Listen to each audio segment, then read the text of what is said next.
ឥឡូវនេះគឺផ្កាមកហើយបងប្អូននេះគឺមានលោតក្តាប់មកមួយហើយចឹងសម្រាប់ឥឡូវនេះគឺខែ12ថ្ងៃទី13 2025ហើយជាការបងប្អូនដែលឃើញនេះដើមចន្ទទីនេះគឺនៅខាងកំពង់ធំខាងក្រវ៉ាបាក់ស្នាចឹងបងប្អូនមកទស្សនាជាមួយខ្ញុំបងប្អូនគ្នាបាទមិនមែនចេញតែមួយមេឃក៏មិនមែនចេញតែម្ដងទេបាទនេះគឺចេញបានច្រើនមែនតើបងប្អូនប៉ុន្តែអ្វីដែលខ្ញុំចង់ឲ្យបងប្អូនមើលបាទគឺតោងផ្កាចេញមកធំធ្លុះល្អមែនតើផ្កាចេញមកបែបមានកម្លាំងបងប្អូនផ្កាចេញបែបមានកម្លាំងគឺមានថាផ្កាគឺចេញមកបែបស្រស់មិនមានការក្រៀមឬក៏ស្វិតសពូនទេផ្កាបែបហ្នឹងគឺមានលទ្ធភាពក្នុងការទម្លាក់ក្តាប់ឲ្យបងប្អូនបានខ្ពស់ណាស់ព្រោះថាផ្កាបែបហ្នឹងគឺជួយឲ្យផ្ការបស់យើងហ្នឹងវាកាន់មិនងាយជ្រុះទៅវិញហើយក៏ជួយឲ្យផ្ការបស់យើង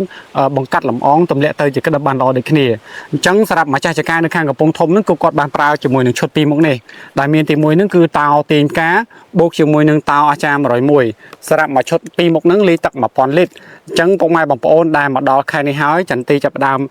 មានផ្កាមកលប៉េះលប៉ោះហើយចង់ឲ្យផ្កាចេញស្រុះដូចចការនៅខាងក្រៅខ្ញុំនេះឬក៏ចង់ប្រឹក្សាយោបល់មុនទិញជីថ្នាំខាងបងប្អូនយកទៅប្រើប្រាស់អាចឆាតបងប្អូនតាម page នេះផ្ទាល់ឬក៏ខមមកលេខខ្ញុំផ្ទាល់ក៏បានដែរបាទ